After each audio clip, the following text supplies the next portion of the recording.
Majesty's bark, the Endeavour, Part 4 of the Ships of Tarshish series. The Endeavour was originally a merchant collier vessel, hauling coal from the port of Whitby. In the mid-18th century, the world of exploration was opening up, and the Admiralty wanted to explore the unknown South Pacific region.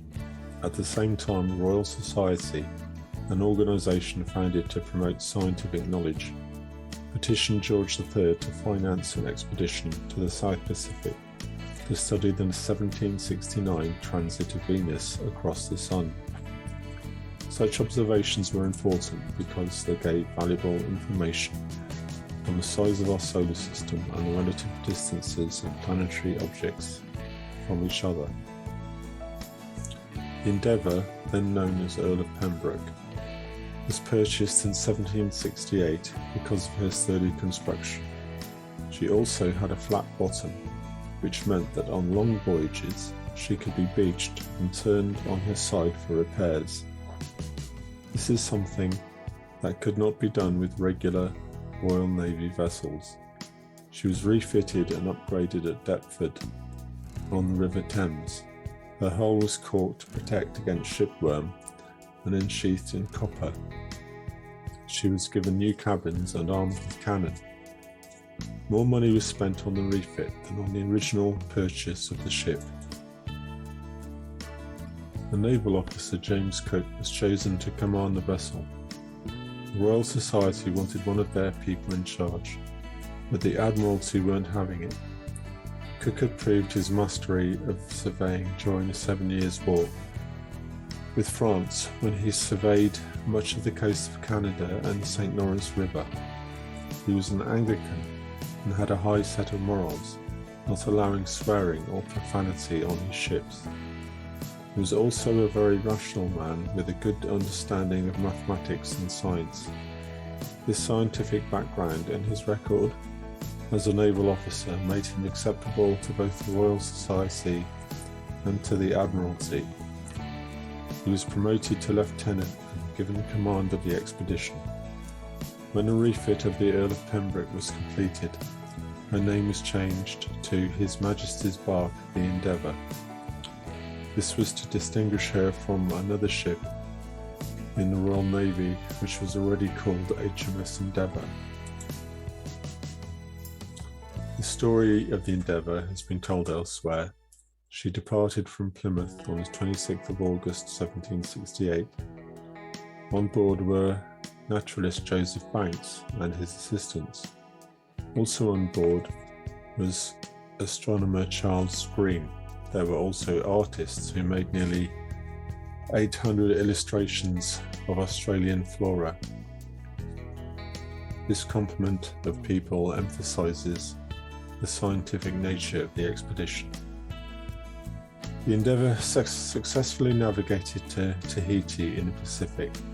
The transit of Venus across the Sun occurred on 3rd of June 1769 and was observed and recorded by astronomer Charles Green from Endeavour's deck. She then continued on to New Zealand and Cook mapped the coastline. The Endeavour then proceeded westward to the unknown region of Australia. Cook sailed north and mapped the eastern coastline of Australia.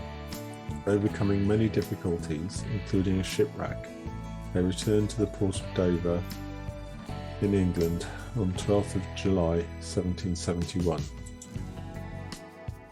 After the voyage, the Endeavour was mostly used as a naval transport and was eventually sunk off Newport, Rhode Island, to block the harbour in 1778 during the American War of Independence. Spiritually, she represents the age of scientific discovery.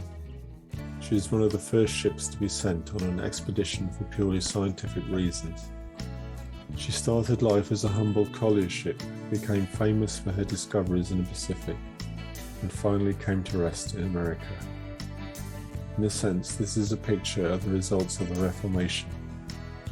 Ever-increasing freedom to expand and explore, and greater understanding of the world around us. However, Great Britain's long period of growth and success eventually hit the buffers with the American War of Independence, where the desire for freedom by the Americans defeated Britain's plans for imperial glory.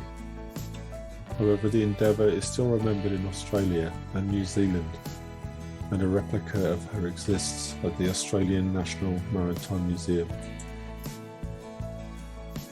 Captain Cook, with his amazing skills as a cartographer, had a profound influence on the history of Canada, Australia and New Zealand. He made many other discoveries in his career, and it has been said of him that when he died in Hawaii in 1779, there was nothing left to discover. The Endeavour herself has her final resting place in the United States, and so the story encapsulates the development of the English-speaking world. The story was a direct result of the Reformation. Wherever the British went, the Bible went with them, as did some basic freedoms, such as freedom of conscience and freedom of speech. Wherever there was spiritual freedom in the world, political and civil freedom went along with it. This meant freedom for individuals to direct the course of their own lives, rather than have their lives directed for them. If you found this video interesting, you can find more information at prophecy-workshop.com. Thanks for listening.